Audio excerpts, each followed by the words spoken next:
Unicorn fam. Welcome to the Crypto Unicorns Weekly Town Hall number 18 with Aron Beierschmitt, Crypto Unicorn CEO and co-founder. I'm joined by my amazing co-host, Biddy Unicorn. Say hi. Hi. This is the first Town Hall event for October, my favorite month of the year. We got tricks, treats, and so much more for each and every member of the Unicorn fam. Some of them have already been rolled out, actually. And I'm excited every time I can sense the community's answering excitement when it comes to something new. We got Aaron here, ready to spill the tea and spread the hype with Aaron's updates. Good morning, Aaron. Good evening, Sparkly. Thank you, as always, for the wonderful intro. I'm feeling much better this week, by the way, so hopefully no coughing and, no longer needing to evacuate my system of mucus. All right, everyone. Big week with obviously the release of 1.5 yesterday, as well as the launch of our jousting gameplay trailer. I can't give a large enough shout out to the Laguna team for the kind of mega push to get both of those over the line, and obviously excited to continue sharing more and more teasers in the near future. I guess let's start with governance, which has been relatively quiet over the last 2 months. In large part, that's because two major proposals are going to be brought forward, I would say, in the next couple of weeks. One is the quadratic voting update, which we've spoken about here before. We're getting very close to a draft proposal. We might potentially put out a blog post, giving kind of general details, and then do the draft proposal. As discussed, this will run through governance, assuming the council approves it. One thing to note is that quadratic voting is only for multi-choice votes, like our council elections and probably future like meta changes. I've mentioned before the idea of kind of a buried boost, where you can kind of vote on the class that you want to see boosted over a season, if that makes sense. And so in cases where you have multi-choice votes, quadratic voting is appropriate. And in cases where you just have yes or no, it's actually really not super meaningful. It was very much meant for you to spread votes out over a series of options. And again, I think it's highly applicable for things like the governance council elections. Included in the blog post will be an analysis looking at the first council election. You can actually see how things would have changed as a result of that. So that's the quadratic voting side of things. And then staking V2. This is a major upgrade to the staking mechanism for our overall ecosystem, and I would say economy. I think it's a very, very good change. But given it is a major change, we will be running it through governance. Be on the lookout for information on that front soon. The contract itself is getting close to audit. We're going to get at least 2 audits against it. And of course, we're continue to work very closely with the phenomenal Vault team on that front.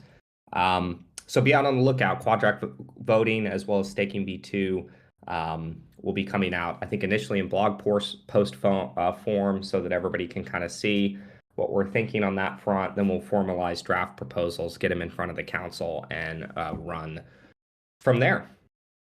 All right, let's move on to some data insights. Last month we shipped the land vending machine feature. I don't think that is getting enough attention generally, given that we're kind of one of the first groups to put forward a system that naturally inflates the supply of one of our NFTs relative to demand, with the ability to, access that new supply being tied directly to existing landholders who are minting keystones or, potentially putting those keystones on the open market, which someone can purchase. Anyone watching treasury inflows will have noticed that we've more than 10x'd our average daily treasury revenue since the ship of that feature. That's been really phenomenal to see that there was this clear inflection point the moment we shipped that feature, and it has remained pretty consistent, and in fact, in some ways is accelerating. So we had over 565 new lands minted in September, again, with that trend beginning to accelerate into October. In the past 7 days, we've had over 323 lands minted with an average of 46 a day. So that's been really, really positive. It is, I think, a first in which we are minting on-chain NFTs. So you take off-chain craftables, you mint a NFT on demand on chain, which then, of course, can be used to access new land. So it's a very innovative system. I think so far it is working as intended, and it's something that I'm super, super proud of the team for pushing on. And if you think about it, Keystones becomes kind of a gateway to us producing more of these off-chain to on-chain NFTs in kind of exciting ways. And so I'll leave that there as a little bit of a teaser, but the underlying feature work that was already completed to ship land vending machine is giving us a really cool platform to build additional things on top of. We continue to see shadowcorn eggs hatched. I believe we're well over 60% of supply hatched at this point. In fact, over 280 were hatched on October 4th alone. I believe that was one of the guilds. The snapshot is being taken soon. Maybe Sparkly can give us the exact timestamp on that, but it's sometime Friday my time. I'll put her on the spot and keep going. If you haven't hatched, you might want to. We're going to be doing something kind of cool and special, I think, for those who have hatched. And likely if you were one of the first to hatch, you're going to get a little added bonus. So it should be fun. It should be fun. One really positive trend from August to September, looking at month-over-month engagement across all in-game events, we saw pretty much across the board double-digit growth in engagement. This is everything from breeds, evolutions, crafting, plants, upgrades. I think only poop collection moved upwards by like 7%. So that was the only one that wasn't a double-digit increase in engagement month over month. And the only thing that had lower engagement, it was slight, it was about 3% lower, negative 3% lower engagement, was Rainbow Token Marketplace sales. So do it that, with that info, what you will, but it is very cool to see engagement kind of rising, and it would be a very bad thing to see, RMP marketplace sales being like at the top of that list. And in fact, it is at the very bottom of that list month over month. Great to see. Last thing on the data front, we are taking a hard pass at updating the sales bots that we use in Discord. As many of you have seen, like first off, they don't track Haku. We need to be tracking that marketplace now that it's live and showing some volume. And in addition to that, they've had some bugs. So you'll be seeing new bots rolled out, ideally in the coming weeks. And again, we want to increase coverage to include Haku sales, as well as visibility into the Shadowcorn marketplace, as well as the item marketplace. So that's something that we want to improve and are working towards.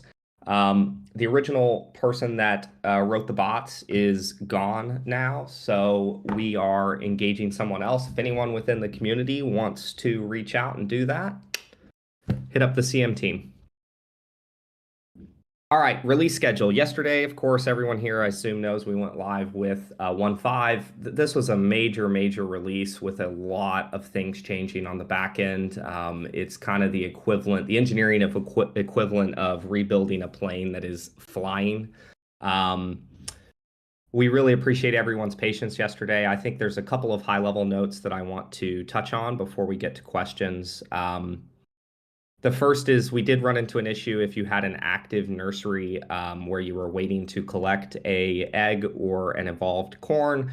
The completion tick with our server was not triggered, so a player couldn't collect. Obviously, one of our server engineers last night ran a batch command, which did trigger that completion tick, and all cases were fixed. We're also seeing a small bug with farms and carts passing in integers and not strings. This is causing some of you to see 0 on collect. I saw that last night. This morning during harvest, I did not see it at all. We believe this is visual, but we are continuing to investigate. Lastly, I'll say, listen, I'm watching the UX feedback very, very closely. With all the meta changes around energy, it's absolutely clear that we need to adjust the filter and sort. I'll own this one. Quite frankly, we should not have these user experience regressions like this when we ship new features like this. So again, watching the feedback very closely, and we're going to be I guess the good news is there's a bunch of quick wins that we can put to the client team for the next release.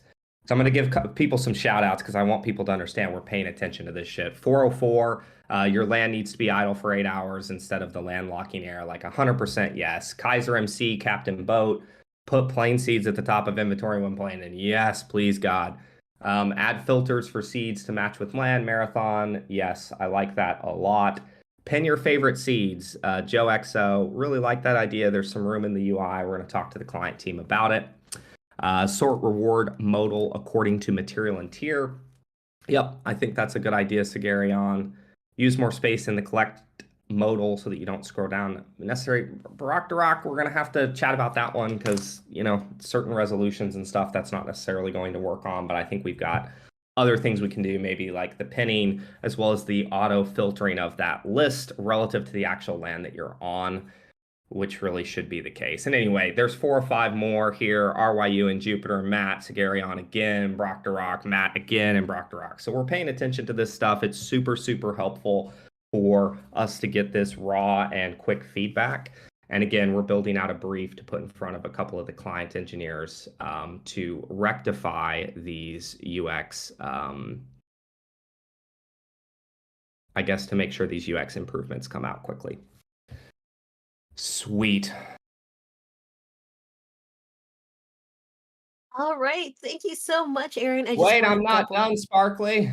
Oh, oh, he's not done, boys. Yeah, Damn, so that's a well, I lot. mean, let's talk about the next release. So the next release, of course, is 1.6. That's the Quest release. We're also going to have the audio system fully integrated. That adds a bunch of updated sound effects to the game, but it also preps us for jousting, the jousting release. As I mentioned before, there's block funnel improvements, performance improvements, dynamic gas estimation. So now the gas price will be based on the actual network activity rather than a static hard-coded value. So I think that will improve things and make sure people are not overpaying, as well as better improve the experience during network traffic spikes that we see on occasion with Polygon.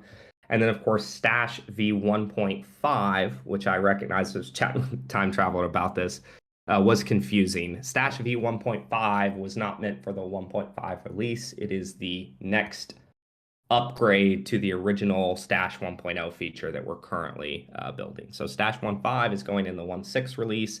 That will include arbitrary amounts to stash in and out inside of the game itself. So going to settings, going to stash, you now have the ability to say, I want to stash in 1,000 unum and no RBW, or I want to stash out 300 and whatever RBW and 1,000 unum. And so that really should smooth out the experience significantly. Huge shout out to Moonstream that built that tool for us to use in the interim, but this will be a great upgrade to that experience. All right, Sparkly, now I'm done. Let's dive into questions. Thank you so much, Aaron. He just keeps going, guys. It's unstoppable today. So I just want to double down on some of those points. For the Shadowcorn snapshot, it's been posted and pinned on general. We will create an event reminder for that soon later on, and we will remind you on the community updates channel. So stay tuned for that. And as for our sales bot, feel free to reach out to me. Some people actually already have reached out to me, but please continue to hit me up and we can figure something out. Thank you so much. Okay, let's move on to the AMA proper. We have a 3 questions per person rule, as usual. To ask a question in voice, please press the request to speak button.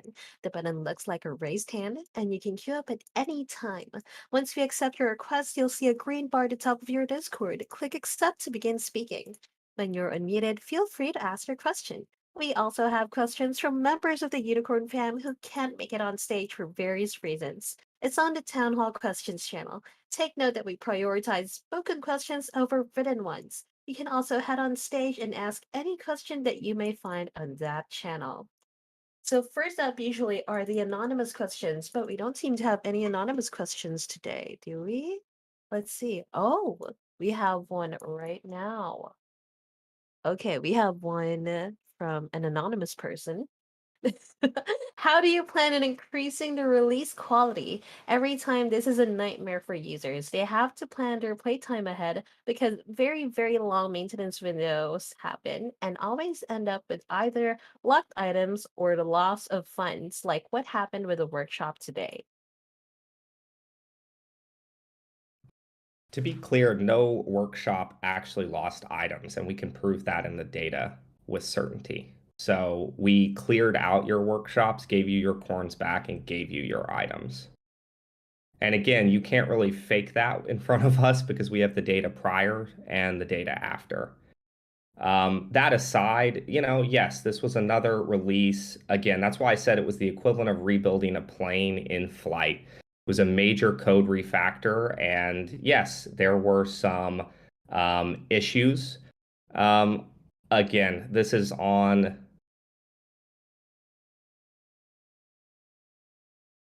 Look at where we started May 5th and look at where we were at now, and no one can deny that there has been a continuous string of improvement, and my expectation is that we will continue to improve. One thing I forgot to mention is the land bonuses are now persisting. That has been fully smoke test on production by our team.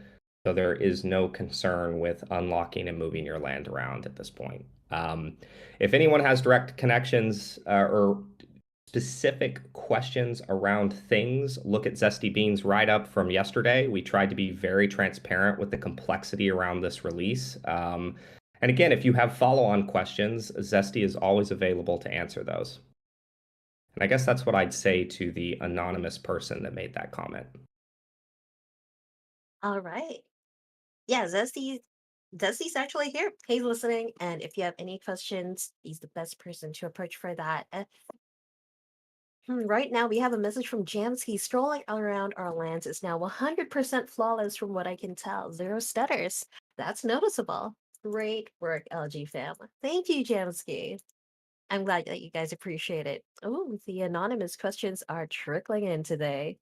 We have another one. Is your player acquisition growth under the assumption that we may remain in a bear market for a few years? If so, how does Laguna Games scale its daily active users, RBW, and Unum token price targets under the current macro conditions? Congrats on the jousting trailer, by the way. Looks awesome. Thank you, Anon. It's actually a really great question to ask. If we go through, I mean, obviously the macro market environment is horrifyingly bad. I was pretty young during the 2008 financial crisis. I just exited high school, was going into college, so largely, didn't face the brunt of that. Now being an adult, paying bills, and shit, it's a little bit, it's a little bit more felt. Again, having multiple years of runway with 5 million kind of earmarked on the side specifically for marketing puts us in a pretty unique position relative to other projects in the space. You have a series of projects that are, had released prior to us and kind of gone through their boom and bust cycles. I continue to maintain that, we have not seen that at all. In terms of DAO growth and collapse, we have seen a very consistent and highly retentive DAO base, which I think is a really solid starting point for growth. And we talk about this a lot internally. I think one of the ways you grow in a bear is you just become a beacon of light and hope in this very dark time. I think naturally you'll see other games either fail to ship or ship and fail to manage their economies, as we've seen others in the space, as we've seen occur with others in the space. And, my plan is to keep us focused on the roadmap, continuing to ship more and more game loops on top of the core farm sim. And I think we will naturally bring people over to us simply by surviving and thriving. And we thrive by executing against the roadmap and continuing to improve, with each step of the way. So the growth plan does accommodate for if there's hesitancy in my voice, it's like if it's 2 years, if it's 3 years, like there's going to have to be some pretty drastic changes in terms of the scope of burn and all of that kind of stuff, right? So, The plan right now is expect a bear market through the vast majority of next year, which I think is pretty conservative. I think we're already seeing the central banks. I mean, you have the UN calling on the American Central Bank to stop raising rates, you know. So a Fed pivot sometime in Q1 or Q2 of next year is probably where I would place my bet. You know, but what do I know? So let's be ultra conservative and say the remainder of next year is, you know, a bear market. I would expect with the marketing plan that we have, as well as other projects simply falling apart or running out of runway. We've already seen that with groups that kind of failed to fundraise last year, like we did. The market for funding is incredibly different and much, much, much tougher now. And so we're seeing a lot of projects really, really struggle to have the financing that they need to succeed. So I guess I'd sum up this rant in terms of we have plenty of runway. The growth plan does accommodate for what I would say is a relatively long winter, like say the next 15 months, basically the remainder of this quarter and then all of next year. And again, I think the best thing we can possibly do is survive and thrive in this environment, continue to market and look at growth and kind of go from there. If you look at Polygon 2, uh, you're going to see Pegaxi, Zed, Sandbox, you know, some of the largest projects in terms of DAO at roughly 20K or so a day. With us sitting at, you know, say 1,500 DAO on average and close to 3,000 monthly active users, which is a really healthy kind of DAO to MAU ratio. Um, I would say that, you know, there's 10x growth potential just in onboarding people from other games in, you know, other games on Polygon, right? Um, and then there's maybe 10x more growth in terms of active, you know, NFT wallets on Polygon, you know, based on the latest metrics that I've seen. But I think it is achievable for us to grow even in the current market environments, again, by about 10x. And the treasury sitting at close to a million a year run rate, right? That is not break even yet. But when you look at 10x growth potential on that front, like I think we're sitting in a pretty good position. I'd be a lot more worried if we'd already hit what I consider to be saturation on the Polygon network. Um, but given there's a lot of growth and we know projects are struggling, we know there are very few projects with a treasury like ours. I remain very confident that we'll be able to execute on these growth plans, even in the kind of terrible macro conditions that currently exist. Great. Thank you so much, Aaron. I think the community is onto me and they're trying to be slick by typing all of their questions in the anonymous form and making this an anonymous town hall. That ain't happening, boys. We have a maximum of 5 questions for anonymous. So you better get in first and you better get in early. We do have 3 more questions though for Anon. This person is asking any update on the OpenSea issue. I do. As a matter of fact, let me pull up an email I asked our live ops producer, Jared, to send me today. Um,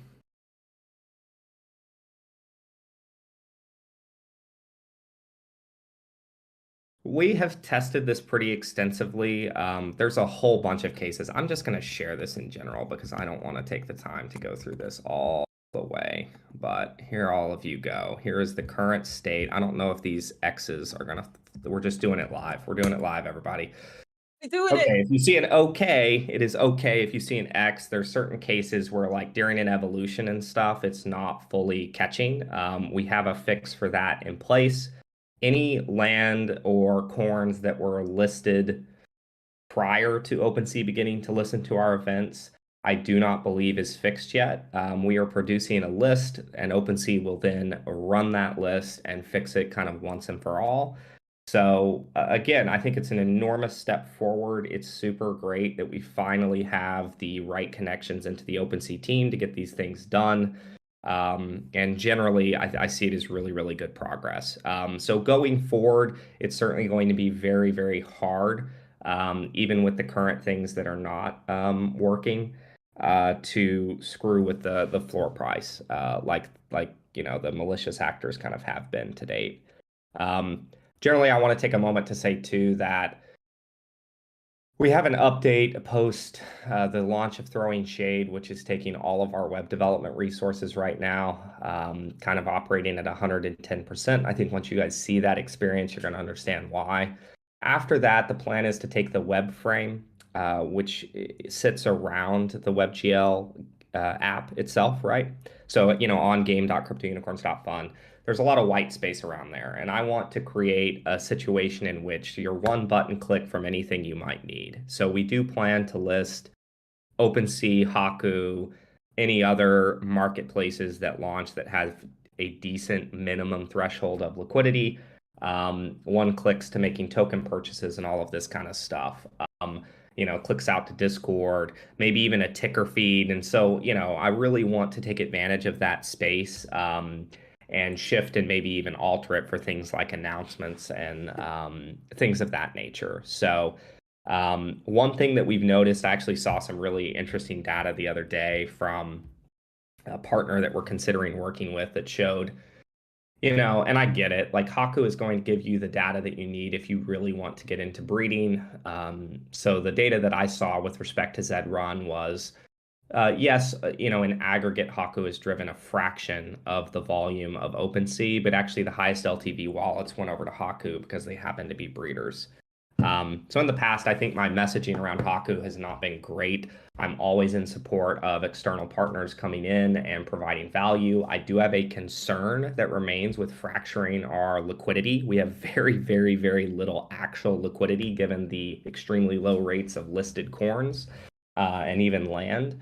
But again, Haku is providing the data that you want to see as breeders. OpenSea will probably never do that. And again, with the updates to kind of the web wrapper and web frame, the plan is to link out to all those. Well, right now, both Haku and OpenSea, and potentially others over time. Cool. Cool, cool, cool. I bet you guys weren't expecting that. Okay, I am going to remove the anonymous questions form because we have already exceeded the anonymous questions for today, but I will be asking two more questions from the pool chronologically. When do you plan to open the data warehouse? I can answer this. We're already gathering information about this, and we will be releasing the form soon. Anything else you'd like to add, Aaron? Nope. On the lookout for the form, and then yeah, that whole process is being completed by our analytics team, as we speak. All right, last anonymous question. Given that you have spoken slash pitched this game to many in this space, what, in your opinion, seems to be the light bulb moment for folks to realize the depth and potential of crypto unicorns, especially DeFi native folks? Honestly, I think the DeFi natives get it quickest because we've got this, real-time automated market maker marketplace inside of the game, which makes the economy very, very real, relative to us being kind of the central bank and just buying and, you selling or, buying commodities from us. Really, in all cases, you're kind of selling and buying from liquidity that, someone else has put commodities into. And so I think the DeFi crowd gets it the most. Rubik yesterday, kind of in commentary on the jousting trailer, I think put it really well, which was like the MVP farm sim. I think a lot of people, looked at that and they immediately thought, oh, okay, well, that's what crypto unicorns is going to be. And again, think about where we were May 5th versus all the features and content that we've shipped, now here on October 6th. And it's been, again, one continuous trend of, improvement. And I've been telling people from the beginning that, we ship MVPs of features and we build from there.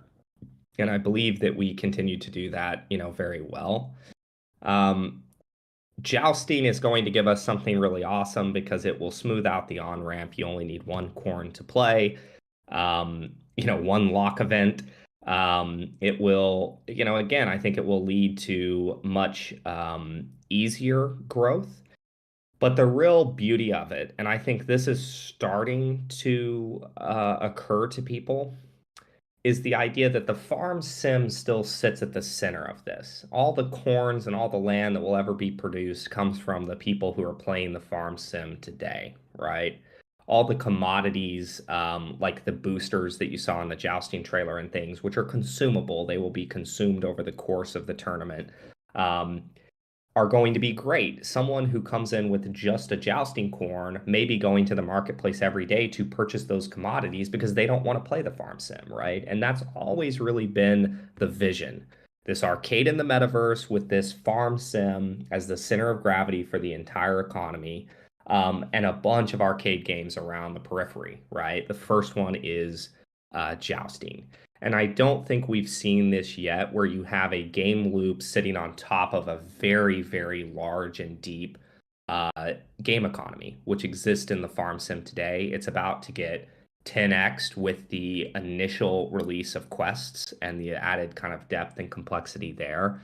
Um, and so, again, I think to date, we have not seen an economy of our depth introduced, and it's going to be very, very exciting to see the battle loops kick off.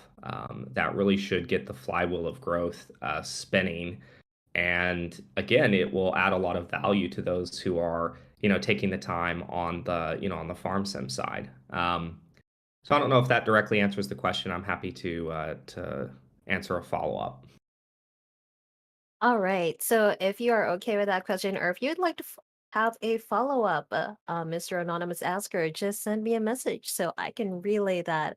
By the way, for the second anonymous question about player acquisition, we have a comment from a member of the community. Delete says, I think he's spot on with the pivot guess, not so much in bear lasting that long, unless he means sideways. Everything is oversold.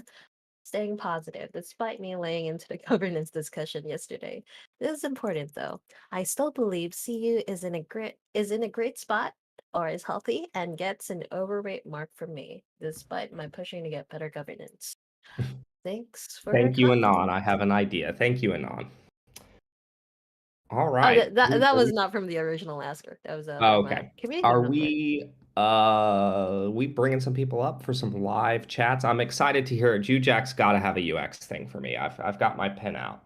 Oh, absolutely. We are done with all of the Yannon questions. Sorry, everybody else. You will have to get up on stage like everybody else and ask your question. Hey, Jack. Hello.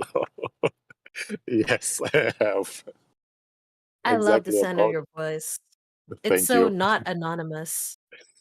Perfect.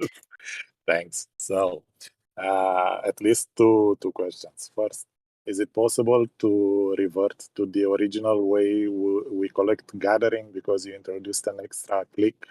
The I think everybody would say it was better before. I figured that some people were always confused about, hey, did I get all my rewards and stuff? So we went that way. I am open to rolling it back. If we could just get a poll going and I want to see strong support for it, great. But there were kind of complaints on the other side as well. So yeah, let's do a general survey throughout the community. If we get strong preference on one-click gathering cart collect, like great. And I could see it being painful for people with three. Again, that is a slight UX regression, despite the fact there were players that again were kind of confused about it in the first place. A poll, yeah, why not? Sure. But speaking from my own experience, I liked it before. Second one, yeah, it's about the UX. Is it possible to introduce a new filter on the corns to show only babies or to put adult baby? Because now, yeah, now with the new energies, it's even harder to find the babies between the cores who have more or less energy than the babies, and a lot of us do farming exclusively with babies, and it will be a huge improvement if we can select just the babies to put them to farm. Yep, a baby filter is absolutely possible. Our wonderful product director is live here in the call, and I'm sure she is taking notes. For me, from my point of view, those are the only two things that, let's say, I would love to see changed. The rest, really nice job. Love the new expansion. Let's say. Awesome. Can find Thank you, another one. Jack. I appreciate Thank it. you so much. Thank you. All right, thank you so much, Jack. We appreciate your input. Next up, we have Johnny Fiat. By the way, we will get that poll rolling within today. Additionally, we have another question we want to ask the community. How do you feel about having the town hall on 7 p.m. PST at the end of the month? This is to ensure that more people can access the town hall and be here to ask our questions and to hear Aaron's answers. Hey, Johnny, good morning. Good morning or good evening to you, Sparkly. Thanks for bringing me up. I have first a comment, then a question. The comment is, I think I've been in crypto since, the beginning of 2017, and I got to say that you guys are, one of the most competent, if not the most competent teams that I've seen since then. It shocks me when I hear people complaining about sort of these, massive updates and sort of the aftermath within, the next half hour or so. And if you're out there and you're one of those folks, geez, like these guys are crushing it. These guys are absolutely crushing it. And if you don't expect big, anything, things aren't perfect. So, yeah, geez. So that's my comment. The question is I'm always thinking about growth and how less of the day to day. I really enjoy playing the game, farming, and really looking forward to unleashing the shadow corns and adjusting and all that. But you mentioned Sandbox as within that Polygon sort of ecosystem, and you see all really big brands even outside of crypto leveraging the opportunities potentially that Sandbox could bring. What are your thoughts on really owning some land there? And I know you're probably really conscious of spreading too thin your focus and things like that, but what are the thoughts on kind of leveraging that kind of whether it's not advertising necessarily, but having some sort of visibility there to just grow awareness from different types of users? I know Sandbox is probably not as close as people had hoped, but when that time comes, what are your thoughts on that? Yeah, I do think, I mean, especially during the bull when, the Sandbox DAO was much, much higher than it is now, we were actively considering that. I think one of the challenges is kind of the, I guess somewhat, I'll call it a voxel style that they have, right? Is not like a one-to-one with our unicorn kind of 3D models. So there's some amount of work if we really want the corns to be kind of shown in the Sandbox. I'm obviously very interested in targeting the Sandbox players. That's going to be a big part of our direct-to-consumer marketing plans that will get rolled out here soon.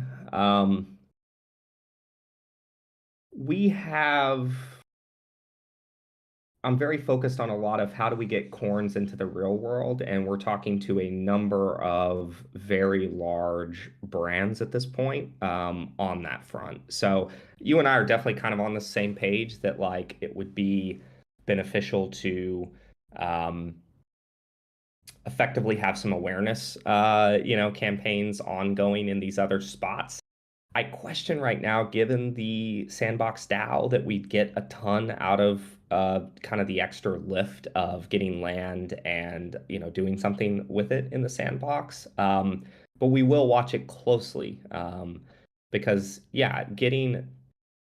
as you can imagine, I think the first target cohorts on Polygon are going to be any gaming dApps that have some form of land gameplay, given where we're at today, right? And then, of course, in lead up to Jousting, Zedrun, Pegaxi, Derace, and oh god, Derby Stars.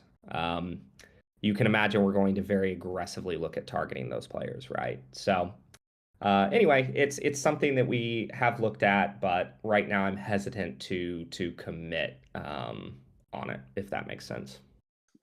Totally. It's like one of those things where it's not high priority. It's wait and see. They are taking a lot longer than most people did think, and metaverse, land and events within them are not really gaining the traction in the near term. There are other things on the horizon, and these things take a long time to build.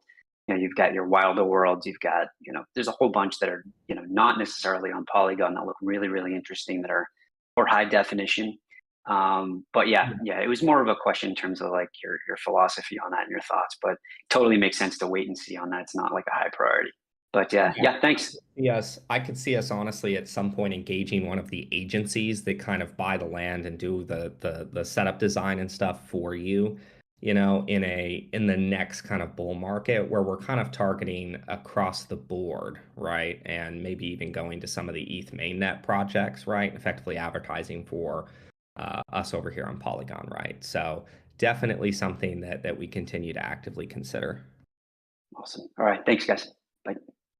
Thank you. Thanks so much for your time. Next up, we have Rubik. Hey, welcome back, buddy. Come on over, please. Hello? Hey. No response from Elon yet? Not yet. Thank God I don't have to get that tattoo. Yeah, it was pretty bold, because he's been known to respond to kind of random shit like that. I was like, all right, let's see. I'd do it. I'm a bit of a fanboy, I lost a few friends in crypto unicorns even over me being a fanboy of him. Elon D Rider here, proud of it. I was going to ask, like, things are coming along well. You can see the improvement in the games. Even it's more enjoyable in the farm for me, even though I'm not that kind of player.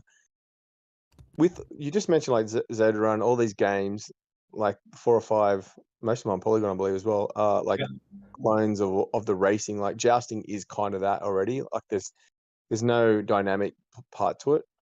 Would you consider pivoting the racing game from being just an auto race to being a multiplayer controlled dynamic game where you get stats and abilities based on your unicorn and try and race against people and actually race the unicorn? I think if you brought that out, that would be a massive differentiator, and that would take a lot longer to build. But I think with all the other things coming as well, I think there's opportunity for that to happen now. What do you think? Do you agree with that? Am I just dreaming? I mean, honestly, it's been when I wrote the original white paper, one of my early worries was that racing and jousting were going to be too similar. And I think people have seen with jousting, like, again, huge shout out to the team that has worked so hard to get that Unity gameplay trailer together. It's, it looks great, and we're leaning into the emotions of your unicorn, right? If you have the dopey corn, it's going to have a certain walkout, and it really provides us, being all in 3D, this like phenomenal kind of platform to make adjustments and to do live events and things. Like the dream for me is getting to the point where our world changes like Fortnite changes, right? I think they're one of the best examples in the entire games industry. Forget Web 2, Web 3, the entire games industry, of running live ops events that keep content fresh and exciting for players, right? And the systems that we've built, I think, provide a platform for doing so. And so I actually think we're going to get a lot more out of jousting than we initially anticipated. Picking the stance and the potions, given the kind of RNG that occurs over the course of the tournament, because you really don't know who's going to win across the brackets, right? So there's going to be, I think, a lot of interesting depth to those early choices. But you're right, Rubik, it's a set and forget. If we do the same thing with racing, I agree that there's far less differentiation amongst all the other kind of racing games. We had a crazy proposal from design to, have a garage building and have the corns driving cars. And I was like, that's going to be so much work that, so I think that's the trade-off. If we end up getting a lot more out of jousting in terms of like, oh shit, people really find this fun, we think we can continue with the release of new jousting arenas and running live events and stuff across it, really have a consistent player base that's engaging with that. We see some growth on it. It may be worth taking a step back on racing and, looking at pushing that feature, pushing that feature out to do more. So I wouldn't say that anything is set in stone with respect to racing, and it does continue to evolve. There's ultimately a trade-off. I don't think we're getting Mario Kart here. I just don't think we can build that experience and keep, tribes and raids and Act 3 and all of that stuff on target, right? So it'll be a balancing act, but we are thinking about ways to differentiate from what exists today. Oh yeah. Actually, I have What? something to run by you. What if you had the ability, so still on the rails in terms of you cannot control the movement of the corn during the race, but for example, you have to be live during the event, and you would, Mario Kart style start, it counts down. There's a little bit of a twitch reflex right there at the end to get out of the gate. And then as you're running around the track, you have certain consumable items that you can fire on demand. Like that to me is an interesting hybrid where you are influencing the race directly. But again, you'd have to be there for it. And maybe that's a great balance between the set and forget portion of jousting, right? But those are the kind of considerations that we'd be thinking through. So I'd throw that idea out there to the community, and we'd love to hear thoughts and ideas on that front. Yeah, it would be great to get a Mario Kart style thing, but also, like, if one way you could differentiate with the race is make the track not just circular around like all other tracks that are boring. Like everyone runs in their own lane. That's been a part of the design from the very beginning. All right, cool. Yeah. And things like some unicorns go up hills better. You could hit a boost button Yes. to make yourself. No, so that has been a part of it. Yeah. Okay, cool. All of that has been a part of it from the beginning. Someone on the CM team should reshare one of the earliest videos we shared with the community was that first racing track design. Again, there's elevation, there's twists and turns. Actually, our art team are huge Formula One fans. They've actually done in prior lives before we were all working together, they had done the where you go and you actually build out a Formula One racetrack for a video game, right? By taking all that capture footage and then importing it in and skinning it. And so we have a lot of really interesting ideas on that front. And again, check out that video. I'm sure someone on the CM team will dig it out of an archive. But that gives you an idea of, at a minimum, where we're headed with racing. Because from the beginning, I said we will never have a boring horse track. These are not horses. They're magical unicorns.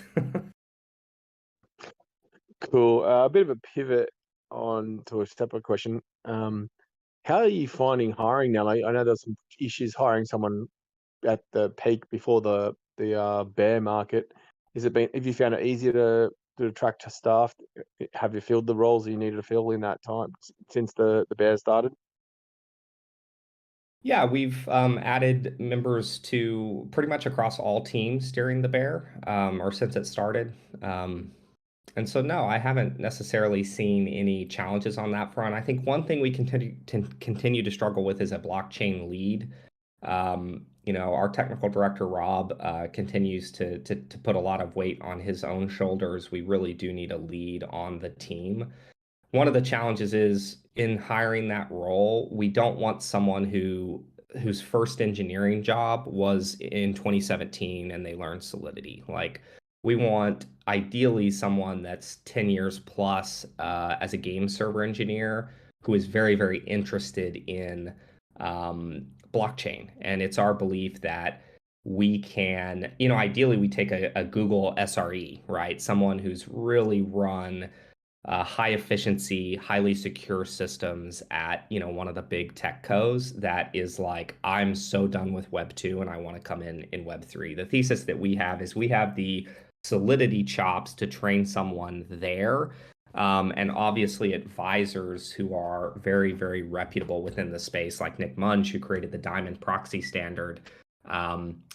And so that's the one that we continue to struggle with. And it's because we're kind of outright rejecting anyone who has been kind of exclusively a Solidity engineer. And that might sound strange, but you really want someone with a very deep background in software development, server-side software development, I think to be successful in like a lead management role, right? How can you be a lead or a manager if you have not managed a team? And the challenge has been, a lot of the Solidity devs are on contracts, and so they work on a contract, it gets deployed, they move on, and that's been, I think, the hardest thing to continue to hire for in the Bear.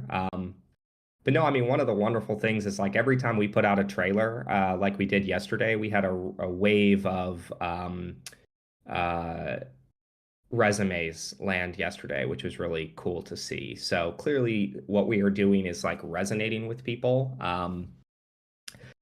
Last thing I'll say, huge shout out to Bitcraft. They've hired this wonderful woman named Brooke who put us in touch with a woman named Valerie that we brought on part-time. Valerie has spent over 25 years exclusively at companies like EA and Square Enix recruiting in-house for them.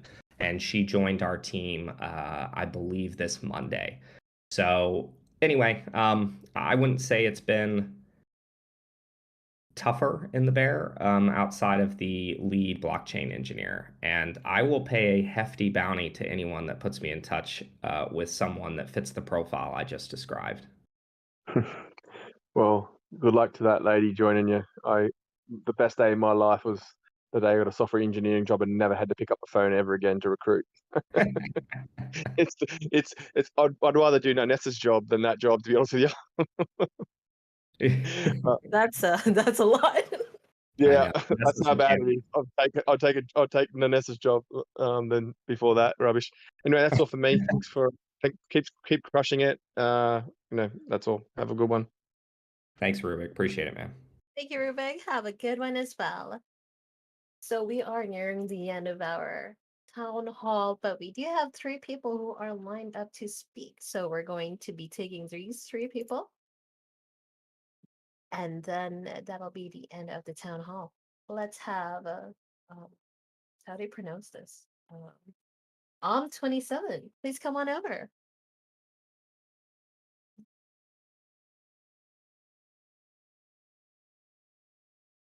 Yeah, it looks like 27 is not present right now. So let's have Jack. Please come over. Hey, welcome back. We missed you. Thank you. I forgot to ask you about one thing. Is it possible that in the workshop menu, could you please separate the seed bags and the quest scrolls in a separate tab? Because now the first tab is like it was before you made. I know. Jack, that was literally the first thing I told our product team. And again, I think that was a bit of an oversight, just given the complexity of the release, and I expect it to be cleaned up in the next one. But absolutely more tabs is necessary. And again, that was literally what I told them minutes after I relogged back in. Then it should be no problem. Thank you. So same page. Yeah, I'm glad. Thank you.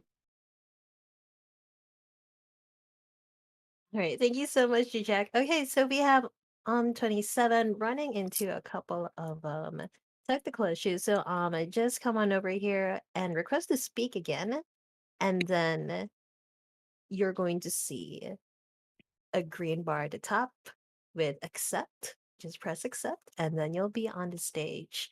So while you're figuring that out, let's have Cookie VT, our Capital DAO partner. Please come on over on the stage. Hi guys. Hey, missed you. How you doing? I'm doing great. Thanks for asking. How are you feeling, Aaron? Are you doing good? Always doing fantastic. Thank you for asking. All right. I do have only one question. You've mentioned this way back, a couple of town halls back. When is the yeah, I know, Kaiser, I know. So when would be the, mixing of potions and crafting of potions will be live? Is it like before the jousting's ever going to be released or after the jousting? Because you've mentioned before that, it's like a minimum, like a necessity for us to use the jousting, something like that.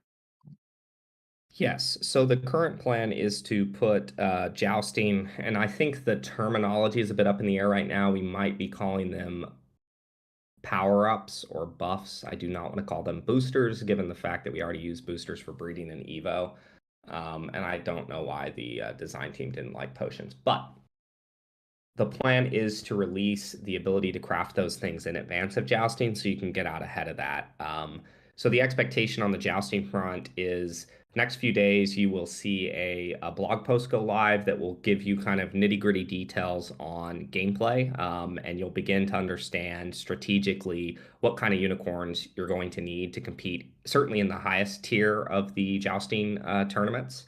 From just like a stats-based standpoint, you'll also understand how stance as well as the power-ups come into play with respect to the actual jousting round by round gameplay. So yes, you will be able to do that stuff in advance, and it'll be kind of like a preparatory event in the lead up to the launch of jousting. And something that's been teased as well has been this idea that the community kind of builds the jousting arena. We may not do it with the first one, but the idea is to make it a competitive event and potentially see some of the treasury rake flow to the winning group or set of groups that ultimately put forward the most material to build the jousting arena. So those are just some ideas that are currently being circulated amongst the design and product teams internally right now. Wow. um, Let me just clarify this one. You've mentioned build jousting. Are we going to build the jousting as a building in order to access jousting, or would it be like in the game itself as it is?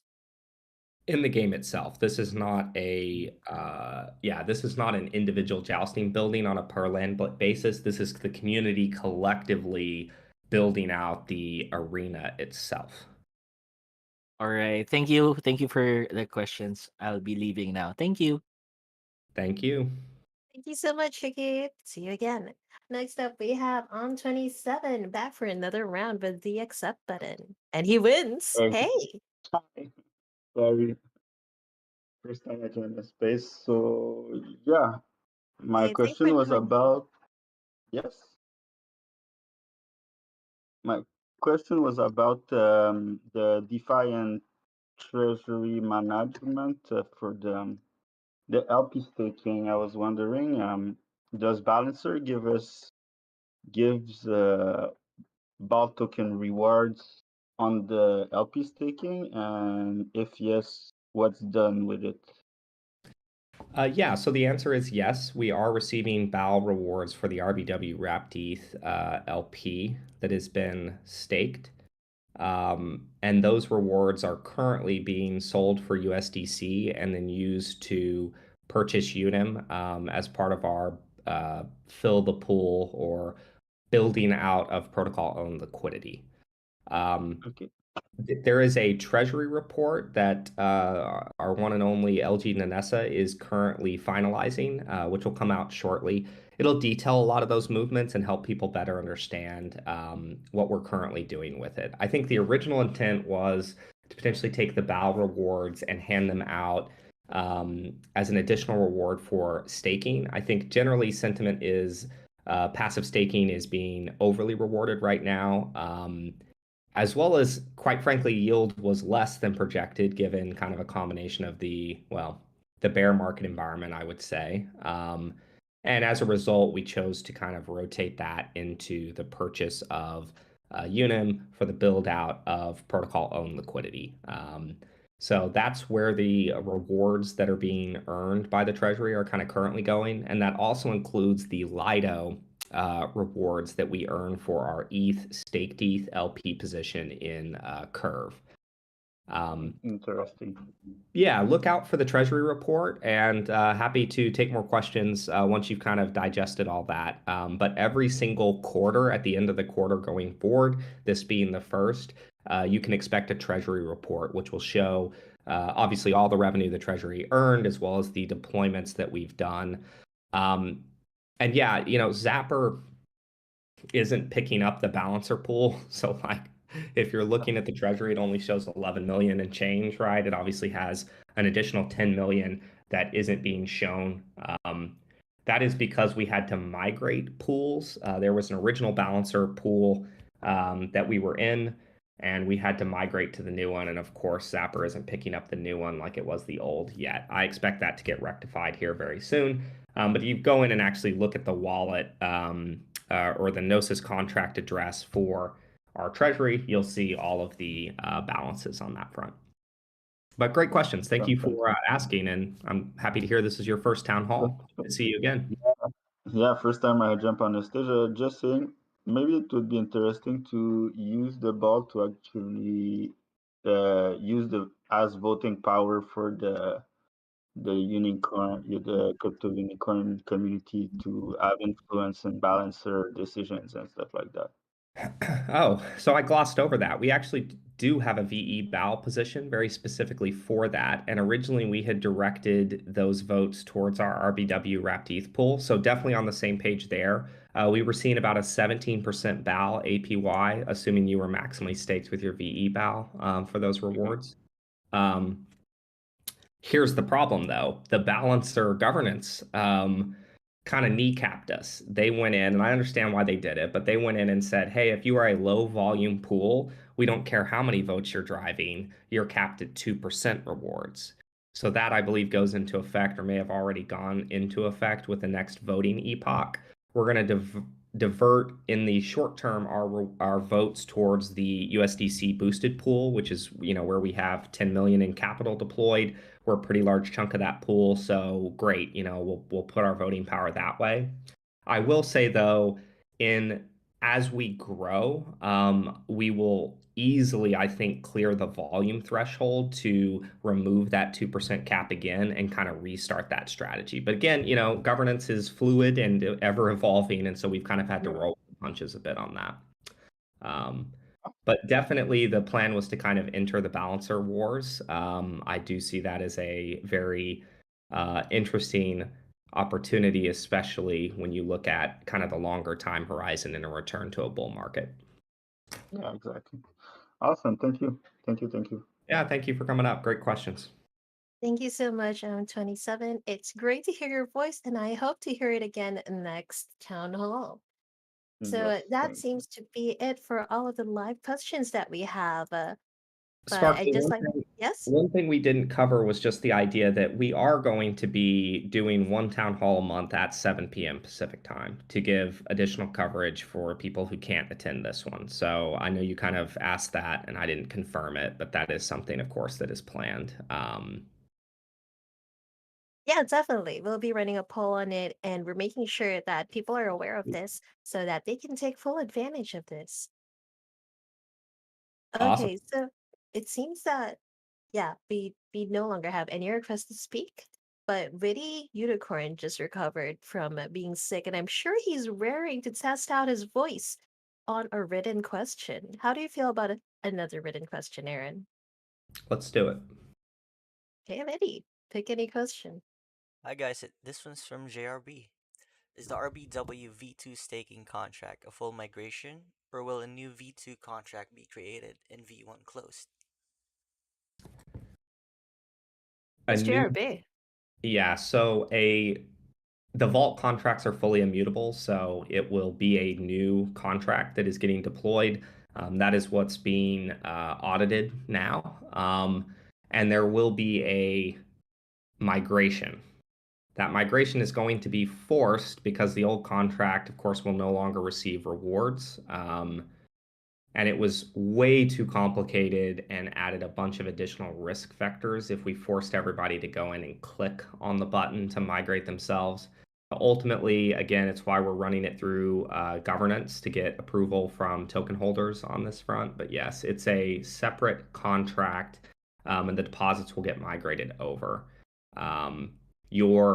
You will not have any ability to withdraw if you're still locked up for however much time you're locked up for, and it will respect the amount of time that you have left. So if you're sitting on 3 months or 6 months or 52 days or whatever, post migration, you will have that remaining on your stuff.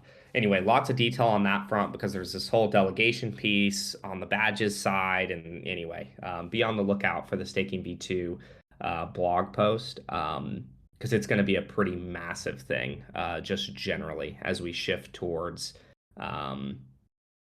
allowing boosted rewards for gameplay. Awesome. Do you have time for two more?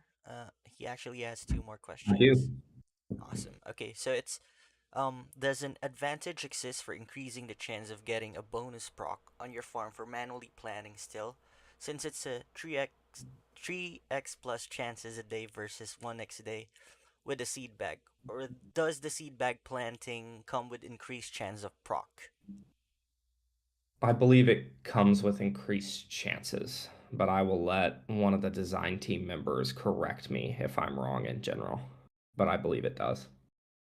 All right, Yeah, cool. the seed bag should very much be viewed, and I think Illa said this, and he's absolutely right. Like, you don't have to use seed bags if you don't want. I'm one of the people that will only use seed bags going forward because it's a struggle for me to get to 3 sessions a day, right? So it is absolutely kind of meant to be a convenience feature for people who've progressed in the crafting system. Um, and the intent is to kind of encapsulate the equivalent of 3 collections with these bags. And then I think there's an idea for higher tier seed bags, which would extend that time frame longer and just kind of cut down on the number of times you're having to harvest generally. Thank you, Aaron. And lastly, what is the timetable on converting CU into a full DAO?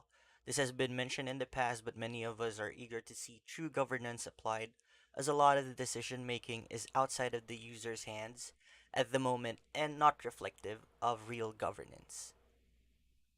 Yeah, that's a multi-year process, truly. And you kind of go back to our blog post on governance and the idea of progressive decentralization. We are all a part of this DAO. Laguna Games created the DAO, created this IP, and we hold a lot of the tokens in the DAO. And so I completely understand that. Right now there are certain decisions that we make unilaterally. There's other decisions that we put forward in front of the community to make.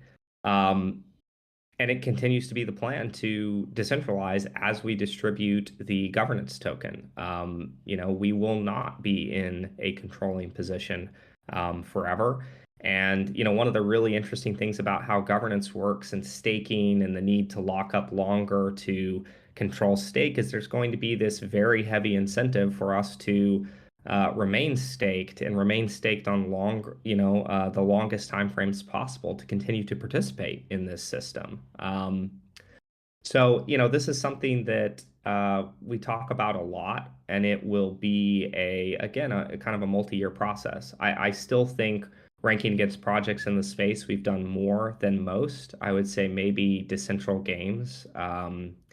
Obviously, ApeCoin is doing some very interesting things with the amount of proposals and stuff that they're putting forward. So I view both of those projects as ones that we watch closely. So yeah, that's kind of my take on it. It is a multi-year process, but I believe it is going to plan thus far.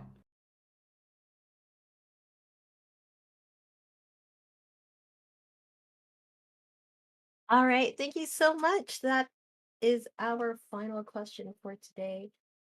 Thank you, everybody, for participating in Weekly Town Hall number 18. We will see you next week for Weekly Town Hall number 19. We'll post a recording of this town hall on our socials if you'd like to give it a re-listen. Don't forget to share this with your friends and fellow unicorn fam who couldn't make it. And if you have more burning questions, feel free to reach out on our support channels, the Mod Support channel and the Ask the Dubs channel. This has been Sparkly Unicorn with co-host Witty Unicorn.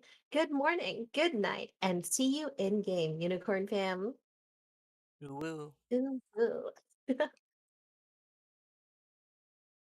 Oh,